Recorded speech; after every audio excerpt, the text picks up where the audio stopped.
怎么会跑到这里来？随后元芳咨询慧远师太是否动过案发现场，慧远师太马上否认，并告诉他两人在外面听到屋内有声音，随后就立马赶了过来。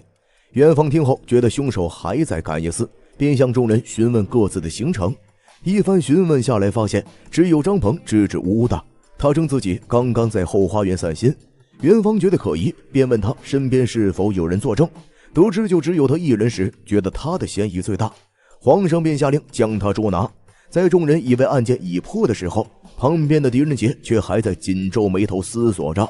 回到房间后，狄仁杰和元芳讨论着刚刚的案件。狄仁杰认为元芳太过草率，没有查清线索就判定一个人有嫌疑。元芳问他当时为何不阻止，狄仁杰表示为了让凶手放松警惕，打算将计就计，看对方接下来有什么打算。而此时在关押张鹏的房间内，欧阳